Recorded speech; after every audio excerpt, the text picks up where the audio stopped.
Normalmente las conferencias motivacionales nos hablan acerca de ganar, de alcanzar los sueños, de luchar por las metas. Sin embargo, ¿qué hacer cuando fracasamos? Y ahora, hay dos tipos de fracasos, ¿no? De esos fracasos que de pronto te dejan enseñanzas, que por estarlo intentándolo, pues puedes fallar alguna otra vez. Pero hay otros fracasos que quiebran nuestra alma, que parten nuestro corazón, que cercenan nuestra vida, que destruyen nuestros sueños, nuestras ganas de seguir luchando.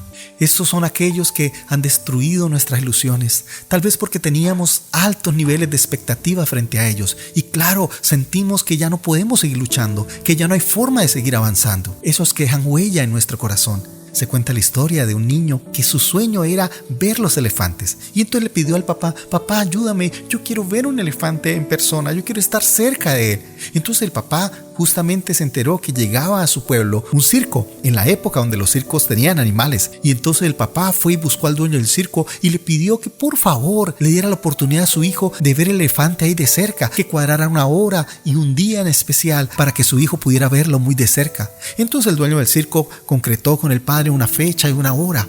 Y claro, el papá llegó muy contento y su hijo estaba feliz. Y entonces el dueño del circo le dijo: mire, allá está el elefante, acérquense y mírenlo. Y se fueron todos contentos, pero cuando llegaron allá, el papá regresó muy furioso y le dice al dueño del circo: ¿cómo es posible que usted sea tan irresponsable?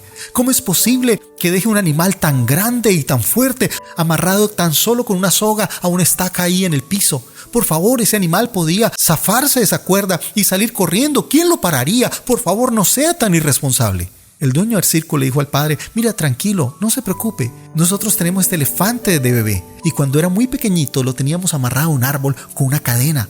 Muchas veces intentó zafarse y cada vez que lo intentaba se lastimaba su patica. Entonces llegó un momento en que su cerebro hizo un clic y nunca más lo volvió a intentar. ¿Por qué? Porque cada vez que lo hacía sentía que no podía. Entonces ahora, cada vez que él siente una cuerda, puede ser la más delgadita, puede ser la más frágil, una vez que siente la cuerda en su pata, él se queda automáticamente quieto porque recuerda que no puede hacerlo. Y él ya creció, ya está grande, pero ese recuerdo va a estar ahí en su corazón y por eso nunca lo volverá a intentar.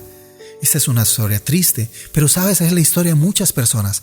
Muchas personas también han sentido que su vida algo las lastimó, algo las quebró, que ya no lo vuelven a intentar. Uno lo puede escuchar por las canciones de despecho o por esas canciones que dicen: no me vuelvo a enamorar, totalmente, ¿para qué? Son canciones de personas que han perdido la esperanza, que sienten que ya no hay nada que hacer, que su alma se ha quebrado, que ya no lo volverán a intentar. Hoy quiero que miremos la historia de un hombre que tal vez todos lo conocemos como uno de los grandes héroes de la Biblia, un referente de la palabra de Dios. Sin embargo, cuando Dios lo llama, está en uno de los fracasos más grandes de su historia y es ahí donde el Señor habla con él. Y su historia está ahí en Éxodo capítulo 3 versículo 1, dice la palabra de Dios: apacentando Moisés las ovejas de Jetro su suegro, sacerdote de Madián, llevó las ovejas a través del desierto y llegó hasta Horeb, monte de Dios.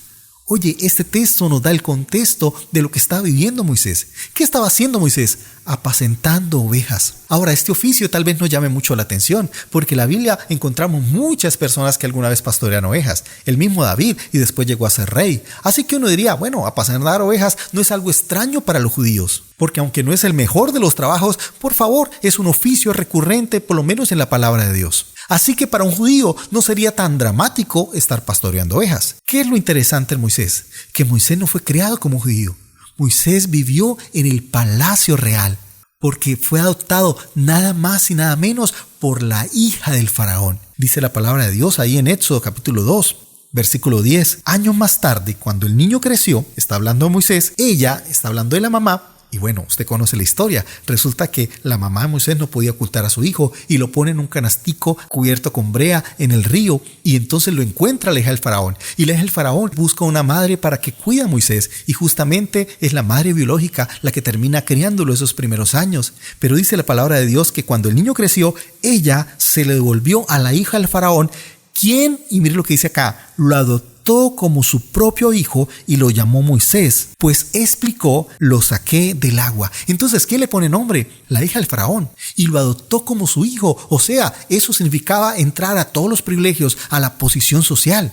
Imagínate, estamos hablando de la nación más poderosa, pero no solamente Egipto era la nación más poderosa, estamos hablando de vivir en la casa real, en el palacio real. O sea, estamos hablando de haber llegado a la posición más alta que alguien pudo haber soñado. Y pasar de ahí a pastorear ovejas, oye, es un cambio dramático. Pero el tema es cómo veían los egipcios ser pastor de ovejas. Dice la palabra del Señor ahí en Génesis capítulo 46, verso 34, y aquí encontramos un consejo que le da José a sus hermanos y les dice: entonces diréis, hombres de ganadería hemos sido nosotros tus siervos.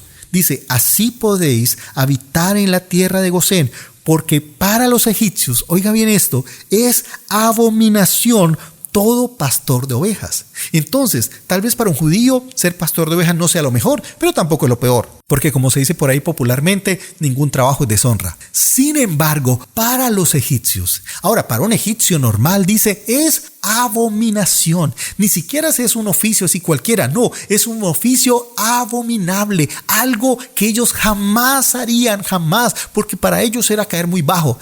Y si para un egipcio era abominación, imagínate para alguien de la familia real, imagínate para alguien acostumbrado al poder, al prestigio, a la posición social. ¿Te imaginas caer? Por favor, una cosa es pasar de estrato 4 a estrato 3 o estrato 3 a estrato 2. Bueno, en Colombia manejamos así una especie de estratos y uno diría, sería terrible pasar de un estrato 6, 7 a un estrato 0. Por Dios, estamos hablando de un cambio totalmente asombroso, impensable. Por eso para Moisés no fue fácil entenderlo.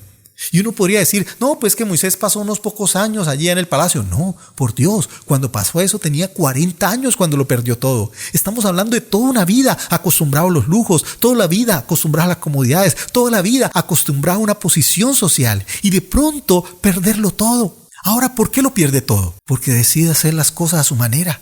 Claro, él aunque vivía en el palacio real y aunque todo el mundo lo veía como egipcio, él sabía que era judío y entonces pensó liberar a su pueblo, ser el libertador, ser el héroe de su nación. Y ve a un egipcio que está maltratando a un judío y dice, esta es mi oportunidad de hacer algo, de traer esa libertad, de ser alguien que defiende a los judíos. Entonces toma al egipcio y lo mata y lo entierra y dice, bueno, ya por lo menos es uno menos. Ahora, lo que él no sabía es que eso de las películas de ficción no funcionan mucho. Las películas nos dicen que un Superman que se quita las gafas es Superman y se pone las gafas es Clark Kent.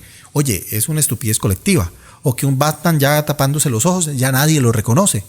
Mire, estos días ha pasado algo muy curioso. Todos tenemos una especie de máscara que nos tapa, gran parte de la cara está tapada. ¿Y sabes qué es lo curioso? Que todo el mundo me conoce. Yo voy a todos lados y, hola, Pastor Obed, y con todos los que me encuentro me reconocen. Uno diría, pero yo pensé que estaba más protegido, que nadie me iba a conocer, pero por favor, todo el mundo se da cuenta que soy yo. Así que eso de los antifaces no funciona mucho. Por favor, cualquiera puede decir, oye, usted es Clark Kent, oye, usted es Bruce Wayne. Oye, uno podría descubrir a todos los superhéroes muy sencillamente. Sin embargo, parece que hay una estupidez colectiva porque nadie sabe quién es el superhéroe. Siempre eso queda secreto. Ese cuento no lo cree, pero nadie. Pero bueno, volvamos a Moisés. Pues Moisés creyó que iba a pasar en secreto, que eso no se iba a descubrir. Y más adelante ve a dos judíos ahí pelear entre ellos y entonces les dice, oye, ¿por qué pelean si ustedes son hermanos? Y ellos en vez de escuchar es, ay, gracias Moisés, tan lindo, usted es nuestro héroe. No, le dicen, ¿usted qué nos viene a hablar? Así como los santandereanos que movemos la mano, o la mano, ok. Pero generalmente le hubiesen dicho, oye, pero ¿usted qué nos viene a decir? Si usted no mató a uno de sus hermanos, no mató a ese egipcio, le enterró, todo ya lo sabemos. Wow, cuando Moisés encuentra que eso que hizo en secreto, ya dejó de ser secreto, fue de las cosas más difíciles para él, porque tuvo que de la noche a la mañana perderlo todo.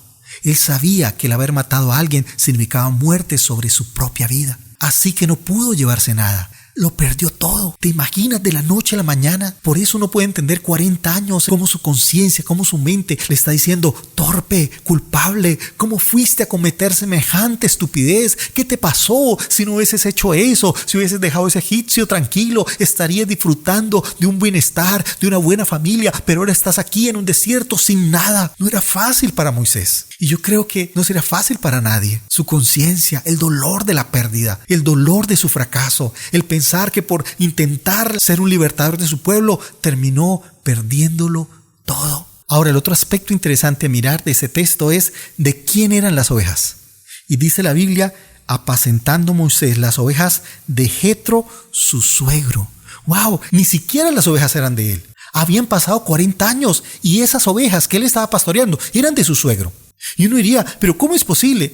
No solamente estaba haciendo un trabajo que era abominable, sino pastoreando ovejas que ni siquiera eran propias. Y uno preguntaría ¿por qué? Si uno lo compara con Jacob, por lo menos, él también salió huyendo de su hermano y 14 años después era supremamente rico, más rico que su tío Labán. Pero aquí Moisés, 40 años después, y ni siquiera está pastoreando sus propias ovejas. O sea, es alguien que nos muestra que ha perdido su sentido de vida, que siente que no quiere seguir luchando, que siente que no es capaz, que siente que ya la vida acabó para él. Y aquí esto nos lleva a entender lo que pasa cuando el Señor se encuentra con Moisés y le habla. Mire, su sueño era ser libertador de su pueblo, por eso había matado al egipcio. Y cuando por fin recibe la palabra de Dios, recuerden, Dios se encontró con él y ahí en el verso 10 dice que el Señor le dice, ven por tanto ahora y te enviaré a Faraón para que saques de Egipto a mi pueblo, los hijos de Israel. Oye, cualquier persona hubiese dicho, sí, Señor, aquí estoy, úsame, oh Padre Celestial, esa es la palabra que yo estaba esperando por años, yo quiero ser ese superhéroe, yo quiero ser ese libertador, yo quiero ser ese instrumento de Dios, oh sí, Padre, habla, que tu siervo oye.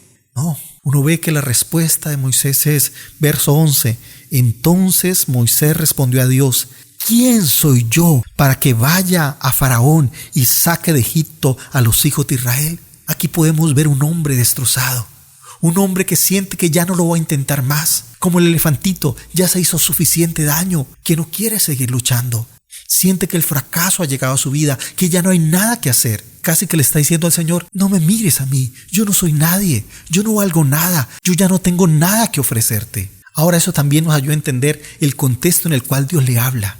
Porque Dios le habla después de haber pasado un desierto, dice la palabra del Señor, y llegó a Oreb, el monte de Dios. Pero también es interesante el instrumento que Dios usa para hablarle. ¿Sabes? Dios habla de muchas maneras.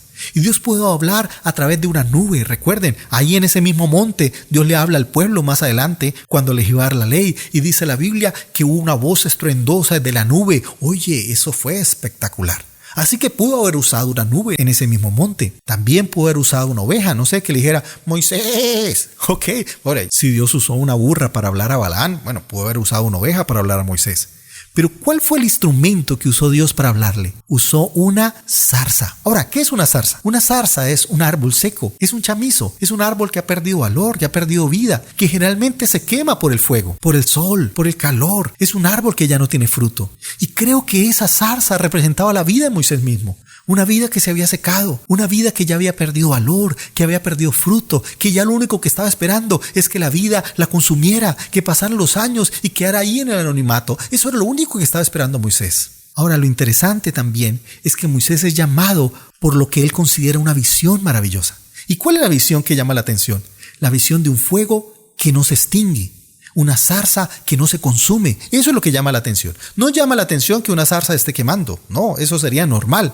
¿Qué es lo que llama la atención? Que tal vez él lo vio en la mañana ardiendo y pasó en la tarde y siguió ardiendo y llegó la noche y siguió ardiendo y pasó un día y siguió ardiendo y dijo, esto es extraño, esto es maravilloso, esta es una visión de Dios. ¿Cómo es posible que esa zarza no se quema? ¿Cómo es posible que pasen las horas y siga aprendiendo y antes de pronto veo que la llama es como más grande? Eso es lo que llama la atención. Y tal vez eso llamaría la atención de todos. ¿Por qué? Porque estamos en un mundo que quema, en un mundo que destruye. Recordemos, Satanás vino para matar, hurtar y destruir. Pero así también es el mundo. El mundo te consume, el mundo te llena de angustia, de ansiedad. Y mucha gente está consumida en el estrés, en el temor, en el miedo, en la desesperación. Porque en este mundo, como dijo Jesús, tendremos aflicción, tendremos momentos de dificultad. Es más, en esta pandemia, ¿qué ha dejado en muchas personas? Ha dejado miedo, desesperación, angustia, desamparo, sentimiento de derrota, de soledad. Estamos en un mundo que ofrece eso, crisis. El tema es lo que le llama la atención a Moisés. Cómo tener ese fuego sin que te consuma. Cómo tener ese fuego que antes traiga bendición a tu vida, que haga que te puedas mantener en pie en medio de las dificultades. Eso es lo que llama la atención. Y eso es lo que va Moisés diciendo, yo necesito también ver eso, yo necesito experimentar eso. ¿Sabe? La palabra del Señor dice que la paz de Dios, que sobrepasa todo entendimiento, guardará nuestros corazones y nuestros pensamientos en Cristo Jesús. Y eso es lo que todos queremos, que en un mundo de tanta confusión, que en un mundo lleno de muerte, de violencia, de desempleo, de crisis, podamos ser guardados, podamos ser fortalecidos, que nada nos consuma, que nada nos destruya. Eso es lo que llama la atención. Y yo creo que ese es el principio para todos nosotros. Cómo estar en un mundo que ofrece peligro, que ofrece miedo, y cómo permanecer firmes, que nadie nos robe el gozo, ni la paz, ni el amor, ni la templanza, ni el dominio propio. A eso estamos invitados. ¿Y cómo lo logramos? Y este pasaje nos da unos principios maravillosos para poder levantarnos de los fracasos, del miedo, de esas crisis que podamos estar viviendo. Y lo primero que hace Moisés está ahí en el versículo número 3. Dice: entonces Moisés dijo: iré yo ahora y veré esta grande visión, porque causa la zarza no se quema.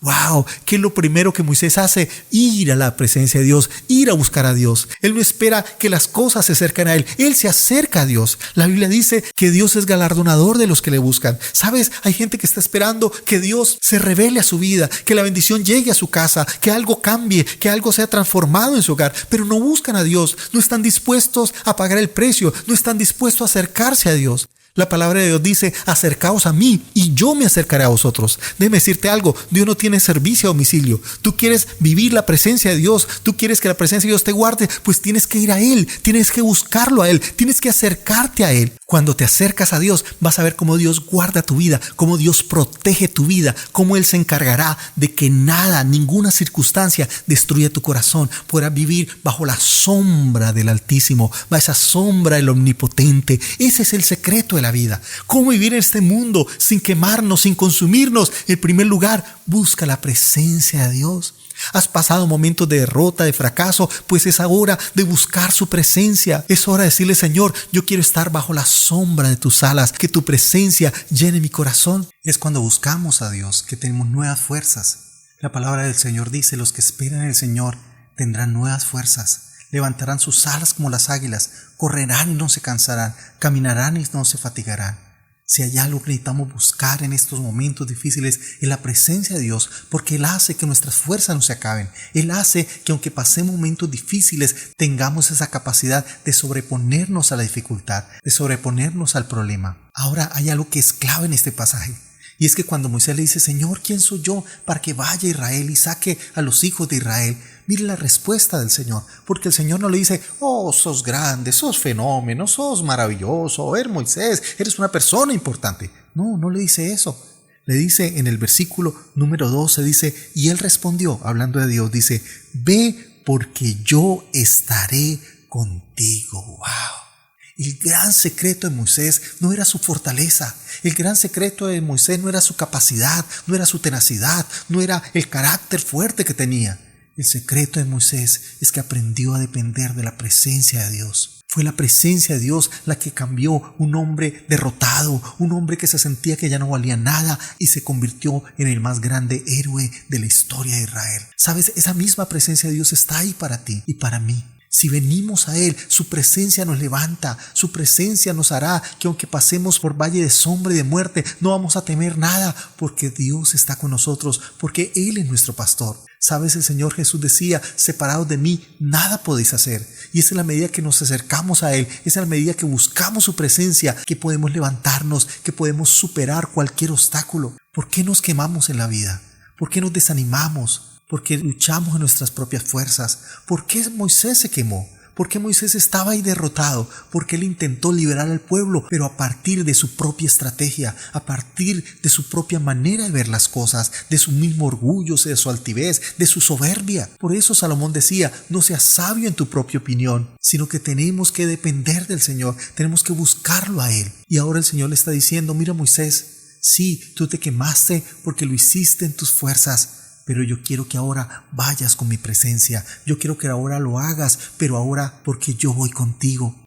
Esto fue tan importante en la vida de Moisés. Esto cambió tanto su vida, que más adelante, cuando Moisés va a la presencia de Dios y está recibiendo la ley del Señor, y mientras tanto el pueblo de Israel se había desviado, había adorado ídolos, el Señor se enfurece contra el pueblo y le dice a Moisés: Moisés, ¿sabes qué? Yo no quiero ir más con este pueblo, porque esto es un pueblo que tiene un corazón endurecido. Y Moisés le dice al Señor: Señor, no podemos ir solos, necesitamos ir con tu presencia. Y es ahí donde el Señor le dice una palabra tan linda. En Éxodo 33, verso 14-15 dice: y él le dijo, hablando de Dios: mi presencia irá contigo y te daré descanso.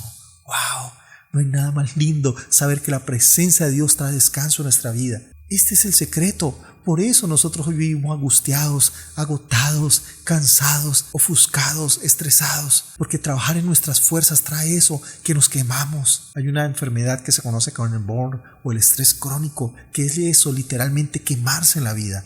Y por eso estamos quemados, porque sentimos que todo depende de nosotros. Y si la protección depende de nosotros, si la bendición depende de nosotros, nos vamos a quemar. Pero es a la medida que buscamos la presencia de Dios, que esa presencia trae descanso a nuestra vida. Y por eso esta palabra de Dios a Moisés es tan maravillosa. Mi presencia irá contigo y te daré descanso. ¡Wow! Eso es lo que tú y yo necesitamos en este momento, el descanso que da la presencia de Dios. Y Moisés reafirma algo, dice, y Moisés respondió, si tu presencia no ha de ir conmigo, no nos saques de aquí. Oye, Moisés lo tenía muy claro. Él decía, Señor, yo no quiero hacer nada que no cuente con tu presencia. Por eso el secreto de Moisés fue alguien que encontró en la presencia de Dios su fortaleza, alguien que encontró en la presencia de Dios su motor, su fuerza, su razón de vivir, su razón de hacer las cosas. Y eso lo llevó a ser el héroe, a ser el gran líder que marcó la historia de Israel. ¿Sabes? Esa misma presencia de Dios está ahí para ti y para mí. Si buscamos su presencia, si le decimos, Señor, queremos depender de ti, queremos buscarte a ti en lo secreto, esa presencia va a traer fortaleza a tu vida, esa presencia va a tener descanso, porque no será en tus fuerzas, será en las fuerzas de Dios. No será por tu propia labor, será por lo que Dios va a hacer a través de ti. Por eso qué importante descansar en esa presencia de Dios, esa presencia que da vida, esa presencia que levanta, esa presencia que sostiene. Ahora, lo segundo que podemos aprender aquí es que Moisés no solamente va a ver la visión, sino que cuando va a ver la visión, escucha la voz de Dios, ese Dios que le llama. Dice en el verso 4, viendo Jehová que él iba a ver, lo llamó Dios en medio de la zarza y dijo, Moisés, Moisés, y él respondió, heme aquí. ¡Wow! ¿Sabes? Hay gente que se queda en la visión, hay gente que se queda en lo espectacular, en las emociones, hay gente que solo vive para las experiencias. ¡Ay! ¿Qué es lo que vamos a ver? ¿Qué es lo que el pastor nos va a traer ahora? Oye, ¿con qué nos va a sorprender? ¿Qué va a cantar ahora o qué va a predicar ahora? Mire, eso no es lo importante. Lo importante no es que vengas a este video simplemente para chismosear qué va a haber del pastor, cómo es el escenario, cómo es la iglesia. No, lo importante, y esto es algo que hemos aprendido, como lo dijimos hace 8 días, es escuchar la voz de Dios. Es ver ese Dios que nos llama. Dios tiene una palabra para ti con tu nombre. Dios tiene una palabra para ti. Él conoce tu necesidad. Él conoce tu circunstancia. Y por eso hay una palabra de Dios que es importante que tú y yo recibamos, que tú y yo atesoremos. Y es esa palabra que viene de Dios, que da vida, que da impulso, que da dirección.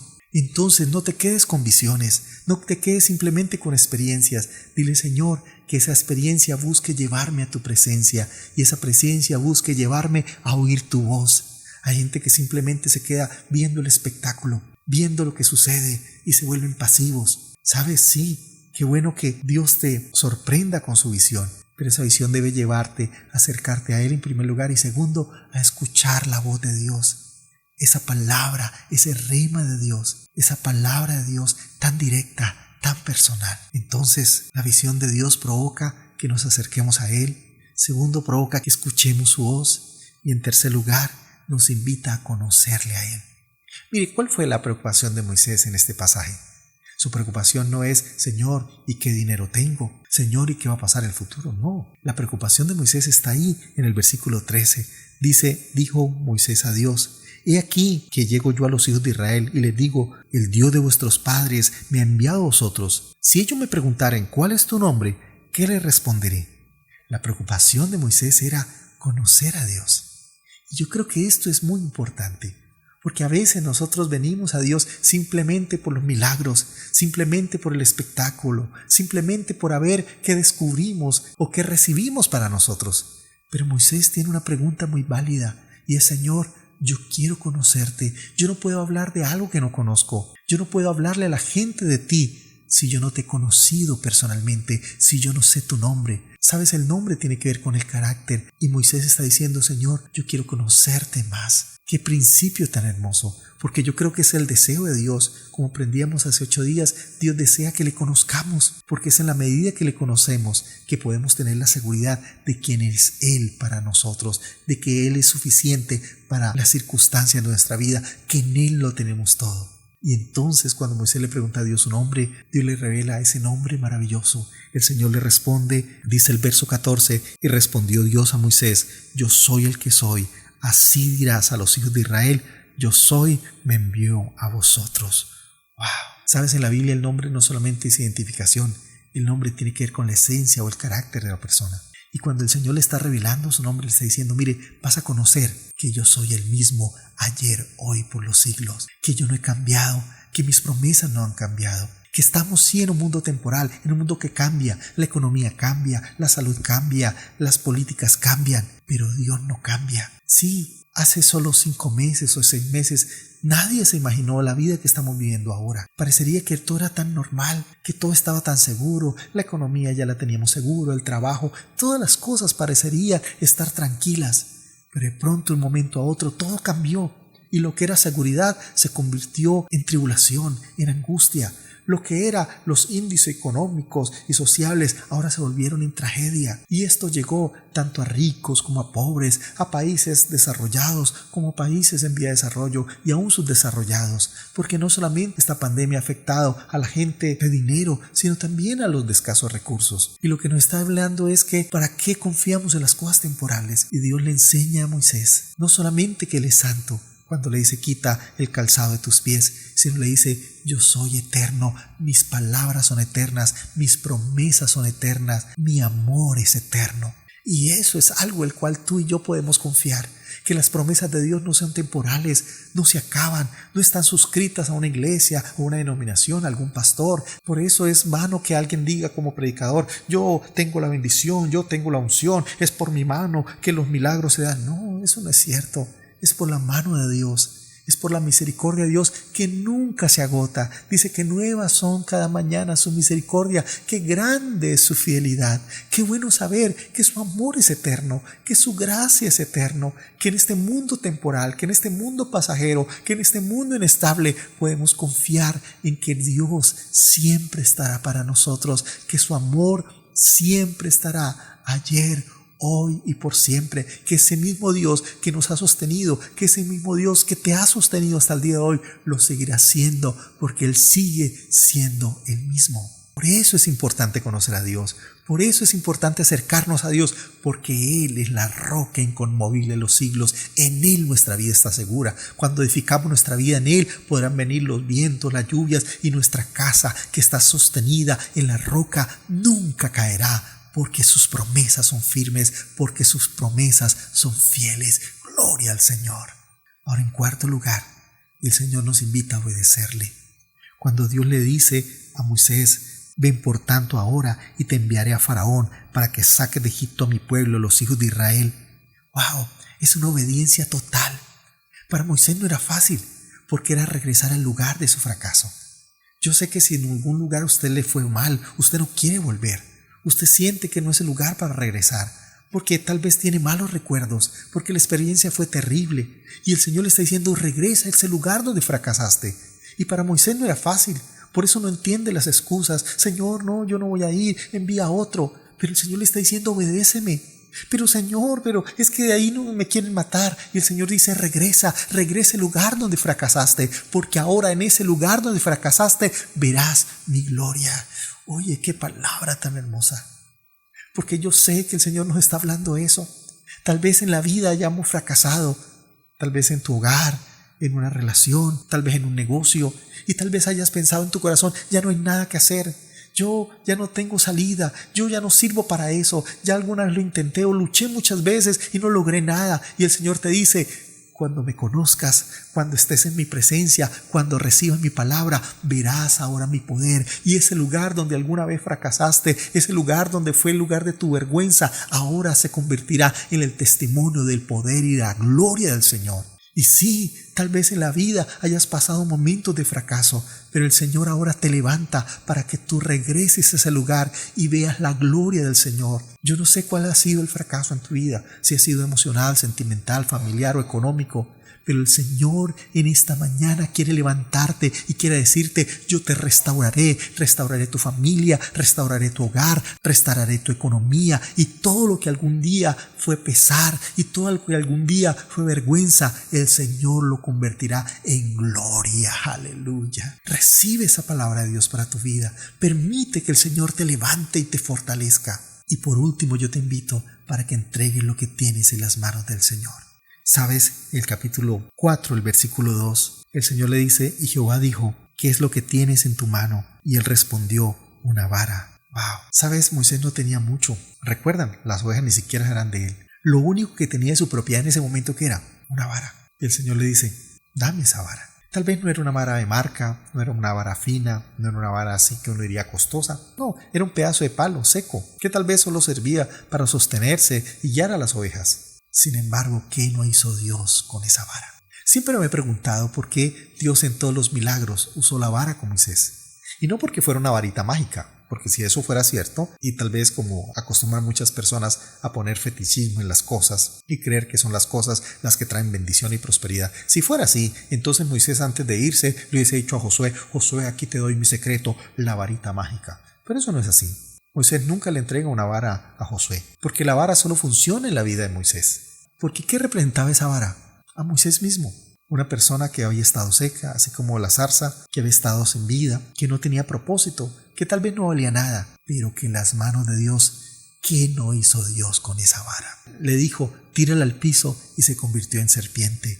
Vuélvala a tomar, y se convirtió en vara nuevamente. Le dijo: extienda sobre el río, y se convirtió en sangre. Oye, aún extiéndela frente al mar y se divide. ¿Qué no hizo Dios con esa vara? Y lo que el Señor le estaba diciendo a Moisés: mira, si yo puedo usar este pedazo de palo que ya no tiene valor, que no tiene vida, y puedo hacer con él grandes milagros, ¿qué no puedo hacer con tu vida? ¿Qué no puedo hacer con lo que tú tienes si lo entregas a mí? Mira, tal vez para mucha gente tú no tengas valor, tal vez para muchas personas tú no seas importante, tal vez no vengas de una buena familia, tal vez no tengas renombre, tal vez no tengas riqueza, pero si te entregas en la mano de Dios, ¿qué no hará Dios contigo? Si Dios usó un pedazo de palo seco, sin vida, sin valor, ¿qué no va a hacer Dios con tu vida? En tu casa, en tu hogar, en lo que te ha dado. Tal vez tú digas: Señor, pero solo tengo una casita. ¿Qué no puede hacer Dios con tu casa? Tal vez diga: no, Señor, pero solo tengo unos años de vida. ¿Qué no puede hacer Dios en estos años que tengas? Yo no sé cuántos te quedarán, si 30 y 40, 50 o solo 10 o 5. Mire, entrégale tus años, entrégale tu vida, entrégale tu tiempo, tus recursos, y verás la gloria de Dios a través de ellos. Recuerdo alguna vez cuando tendría solo 12, 13 añitos, que mi deseo siempre era adorar al Señor, pero yo no tenía un instrumento musical. Así que logré buscar un instrumento, un piano prestado para aprender, y mi sueño era tocar ahí en el altar y cantar para el Señor. Así que en secreto empecé yo mismo a tomar clases y a tratar de aprender cómo funcionaba la música y cómo hacer música para Dios. Cuando ya me sentí listo, ya tenía como un buen repertorio, recuerdo que llegué ese viernes a la iglesia. Era una iglesia donde solo tenía un acceso de entrada principal, y entonces yo me fui muy temprano. Eso, mejor dicho, me preparé, instalé el pianito, ungí todas las bancas, las llené de aceite. No, eso era una cosa impresionante. Yo dije: este va a ser mi debut y va a ser lleno de la gloria de Dios. Bueno, yo me imaginaba muchas cosas. Yo me imaginaba todo un montón de personas que iban a decir: wow, qué ministerio, wow, qué importancia, wow, mire cómo Dios te usa. Y entonces yo estaba listo. Muy temprano, el culto empezaba a las 7 de la noche, y yo de las 4 estaba en la iglesia orando, clamando, buscando que todo estuviera perfecto. Cuando en esa época llegan los músicos, llegan faltando 10 minutos, y lo primero que hace cuando me ve ahí parado en el altar, listo para empezar, me dicen es: ¿usted qué hace aquí, niño? Córrase, vaya, llévese ese piano para otro lado, porque usted aquí no tiene lugar. Y claro, ya la gente había llegado, había muchas personas en la iglesia, y la única manera de salir era por la mitad del templo. Así que me tocó coger el piano, enrollar los cables, llevarlo debajo del brazo e irme para la casa del amigo que me había prestado ese piano. Cada paso hacia allá era un dolor en mi corazón, era como un sueño roto, era un corazón que se desgarraba. Y recuerdo que después de que llevé el piano y llegué a mi cuarto, me sentía destrozado, me sentía humillado, me sentía burlado, porque mientras caminaba muchos se reían de mí diciendo: este muchacho, ¿qué le pasó? ¿Cómo le ocurre hacer eso y pasar al altar sin saber tocar, sin estar preparado? Nadie creía que podía hacerlo. Y recuerdo que llegué a mi cuarto, y allí delante de Dios llorando le dije: Señor, yo no tengo un piano porque no tengo recursos, yo no tengo alguien que me apoye, no tengo amigos, tal vez no sé si tengo o no tengo talento, pero solo te digo, tengo mis ganas.